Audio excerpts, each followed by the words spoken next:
గంత దూరం పోవాలనా ఫోన్లో బుకింగ్ చేస్తే అయిపోయే. ఆ షాప్లో వేస్ట్ మమ్మీ, ఆన్లైన్లో తీసుకుంటది.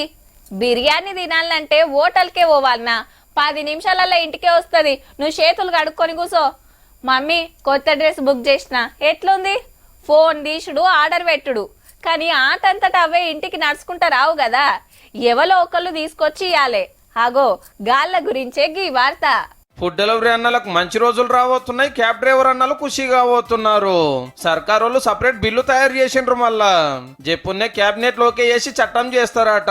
గిగ్ వర్కర్ల కోసం చట్టం తెస్తున్న ఫస్ట్ రాష్ట్రం మనదే. మళ్ళా దీంతో ఏం ఫాయిదా అంటే పిఎఫ్, ఈఎస్ఐ, ఆరోగ్య బీమా, ప్రమాద బీమా పక్క కట్టవలసిందే వీళ్ళతోటి పని చేపించుకునేటోళ్ళు.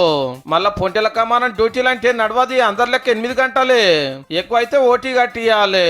ఎప్పుడంటే అప్పుడు జాబ్లకి వెళ్ళి తీసేస్తామంటే కుదరది. ఏ రోజుల ముందే నోటీస్ ఇవ్వాలి. 4 లక్షల మందికి ఫాయిదా అయ్యే ఈ చట్టాన్ని తేవాలని లేబర్ మంత్రి వివేక్ వెంకటస్వామి సార్ ఫస్ట్ కాంచెల్లి తనలాడుతున్నాడు.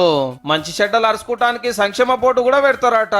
మేము కంపెనీ దగ్గరకు పరిస్థితి ఇట్లా ఉంది బాబు అంటే వాళ్ళు ఎంతసేపు ఉండు బిజినెస్ బిజినెస్ అంటున్నారు తప్పిస్తే రైడర్ ఎట్లాంటి ప్రాబ్లమ్స్ ఫేస్ చేస్తున్నారు అని చెప్పేసి అసలు జీరోగా పట్టించుకుంటున్నారు. బండి పైన ఒక 14 గంటలు చేస్తే కనీసం 1000 రూపాయలు కూడా మాకు గిట్టుబాటు కావట్లేదు. ఆ 1000 రూపాయల్లోనే పెట్రోల్ పోసుకుంటూ ఫేర్ కూడా ఏంటంటే ఒక బండికి ఏమో 200 చూపిస్తుంది ఎగ్జాంపుల్, ఇంకొక బండికి ఏమో ఇదే బుకింగ్ 200, 300 చూపిస్తుంది ఇంకో బుకింగ్.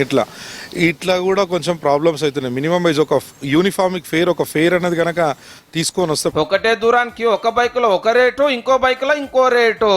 గల్లీ గల్లీకి తిరిగే మనోళ్ళ కంటే ఏసీ ఆఫీస్ లో ఊకునే కంపెనీలకే కమిషన్ ఎక్కువ. ఆల్సమైతే ఊకోరు, ఆగమైతే టక్కర్లు.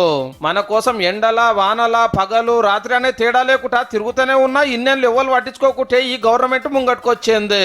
ఆన్లైన్ లో మాల్ ఇంటికి తెచ్చిచ్చేటోళ్లకు, క్యాబ్ బైక్ డ్రైవర్లకు, ఫుడ్ డెలివరీ చేసేటోళ్లకు కొత్త చట్టం మస్తాకరకు వస్తుంది. మళ్ళా